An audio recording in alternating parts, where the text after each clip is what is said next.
अस्सलाम वालेकुम dear students. आज हम स्टार्ट करने जा रहे हैं chapter number 7 and this chapter is about vectors. और अभी हम आर्टिकल 7.1 स्टार्ट करेंगे और इस वीडियो में ये कंप्लीट नहीं होगा। So this is article 7.1 part 1।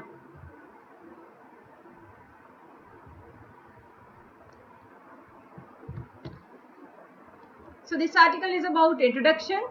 और हम ये देखते हैं कि बहुत सारी जगहों पे आपको दो तरह की क्वांटिटीज़ जो है वो देखने को मिलती हैं। So in physics, mathematics and engineering we encounter with two important quantities. First are called scalars and second are called vectors. So what is scalar quantity? First of all, let's define scalar. So a scalar quantity, or simply a scalar, we do not always call it scalar quantity. We usually use the word scalar for a scalar quantity is one of that possesses only magnitude. It can be specified by a number along with unit. And there are few examples in physics. Quantities like mass, time, density, temperature, length, volume, speed, distance, and work are all the examples of scalars. The next quantity, which is called vector quantity, or simply we call it vector, is one that possesses both magnitude and direction. So in physics, there are few examples. Like displacement is a vector quantity. Similarly, velocity, acceleration, weight, force, momentum, electric and magnetic fields, all are examples of vectors.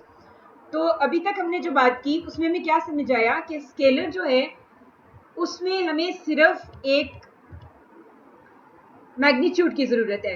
जैसे आप कह देते हैं कि मेरी height 5 feet 2 inches है, तो इसका मतलब आपको सिर्फ एक क्वांटिटी चाहिए थी, एक मैग्नीट्यूड चाहिए था और साथ में यूनिट चाहिए थी। ठीक है, सो यूनिट क्या है? फीट और इंचेस। और आप इसको पूरे इंचेस में भी कन्वर्ट कर सकते हैं, तो इंच या फीट आपके जो है वो यूनिट्स हो गए। मैग्नीट्यूड क्या हुआ इसका कि वो 5 फुट 2 इंच है। ठीक है, तो ये इस तरह से ये आपकी हाइट क्या हुई? एक स्केलर क्वांटिटी हो गई।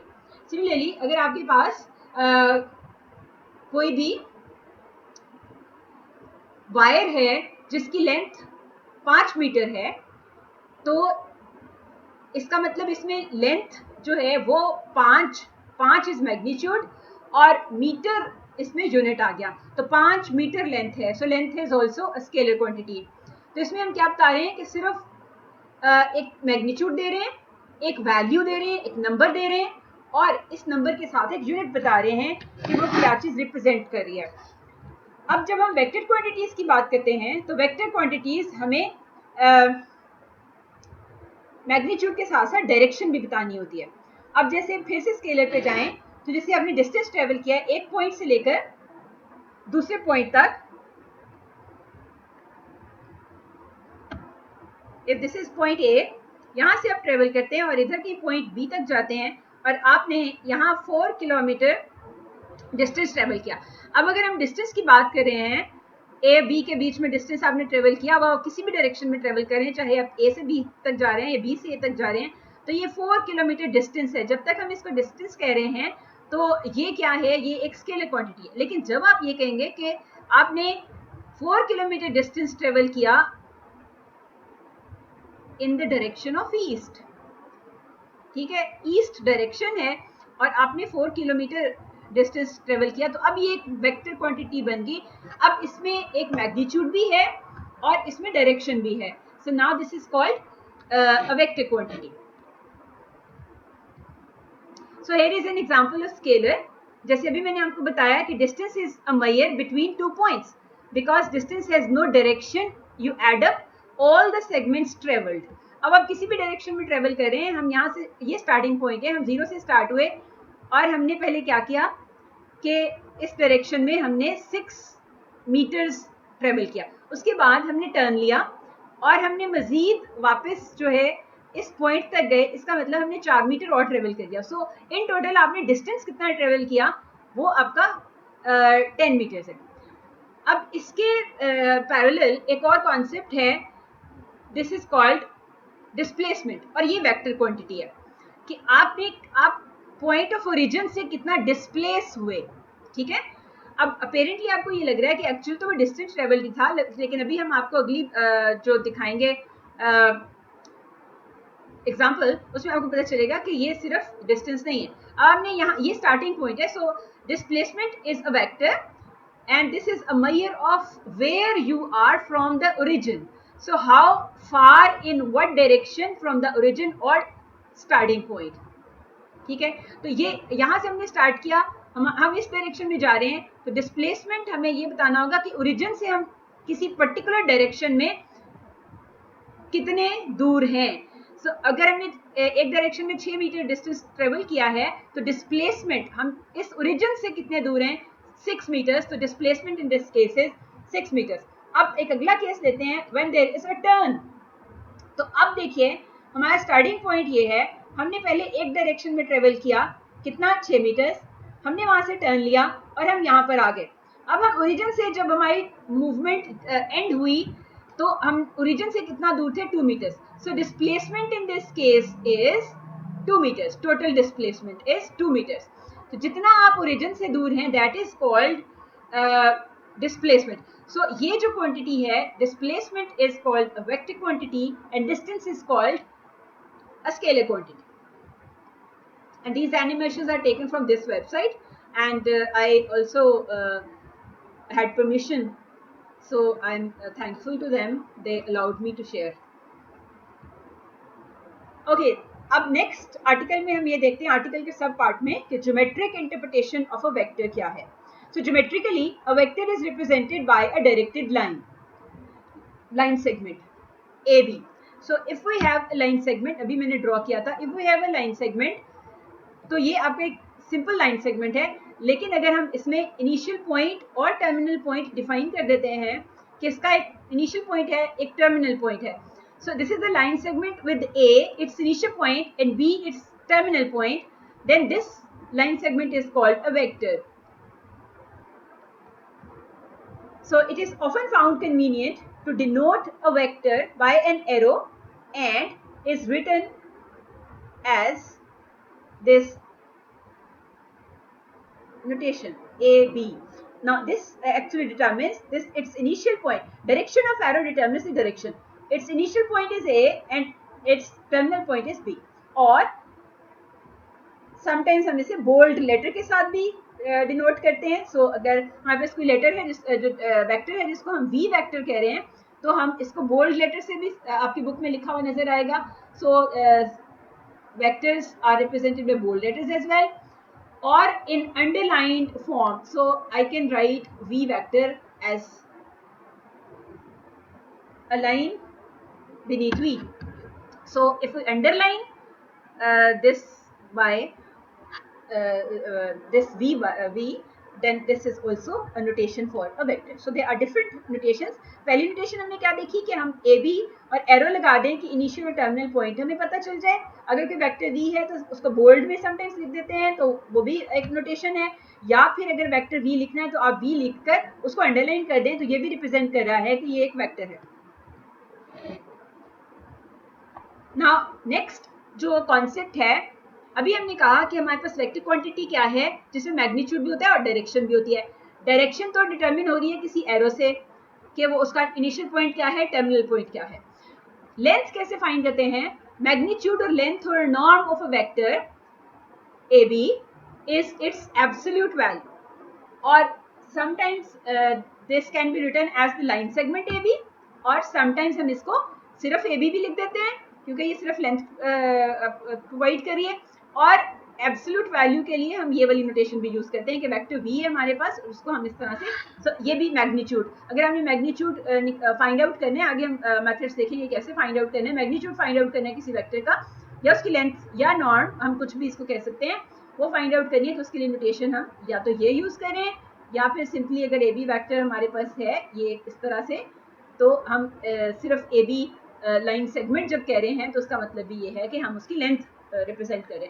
सो मैग्नीट्यूड और लेंथ और norm of vector is the absolute value and is written in these forms. A unit vector. Unit vector ये है कि किसी भी एक स्पेसिफिक डायरेक्शन में हमारे पास ऐसा वेक्टर जिसकी लेंथ 1 है, वो यूनिट वेक्टर है. So a unit vector is defined as a vector whose magnitude is unity. Right? Unity means 1.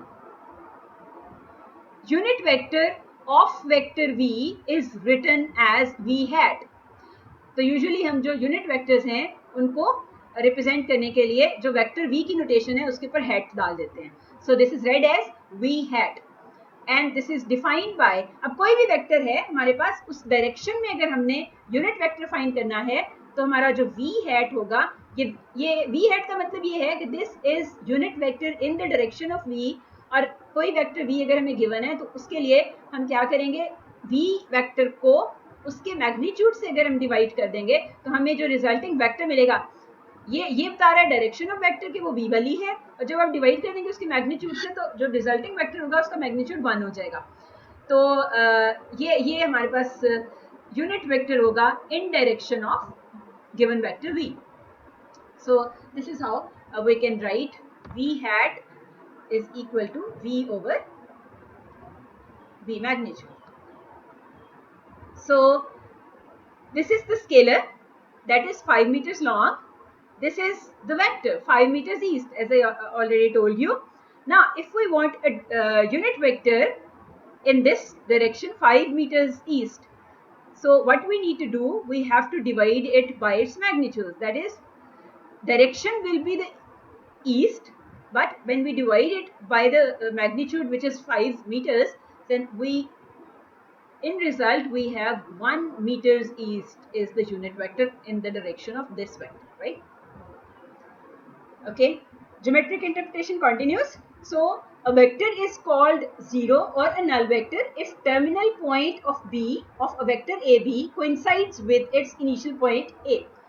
Right? So if terminal point and initial point coincides, then the vector is called a null vector or zero vector. And the property of this vector is that its magnitude is 0. Two vectors are said to be negative of each other if they have same magnitude but opposite direction. So if AB is equal to V, then negative of this vector V, that is negative of this vector V is going to be negative V, and this will be the vector BA, that is negative of AB, and both have same magnitudes. So here is the vector AB and this is the vector BA, that is negative of BA, can also be written as negative of AB. So this is the definition of negative of a vector. Multiplication of a vector by a scalar, and in this case scalar is a real number. So when we multiply a vector by a real number, तो क्या होगा हमारे पास कि जब आप एक vector को multiply करते हैं किसी भी रियल नंबर k के साथ, तो उसकी डायरेक्शन तो चेंज नहीं होती, लेकिन उसका मैग्नीट्यूड क्या हो जाता है, k times magnitude of v बन जाता है. ठीक है, so multiplication of a vector v by a scalar k is a vector whose magnitude is k times that of v, vector v. So it is denoted by kv. In this case k is a scalar and this v is a vector. So if k is positive, then v and kv are in the same direction, and if k is negative, then v and kv are in opposite directions. So here is the vector v. So this is the vector 2v. So scalar k here is 2.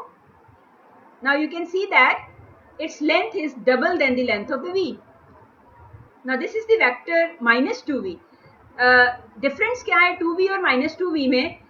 2v और minus 2v की length same है, यानी ये double of the length of vector v है, लेकिन direction opposite हो गई. So if k is negative तो डायरेक्शन जो है वो opposite to the direction of v हो जाएगी, लेकिन मैग्नीट्यूड उसका जो है वो k टाइम्स v ही रहेगा, k times magnitude of v ही रहेगा. ठीक है. Now equal vectors.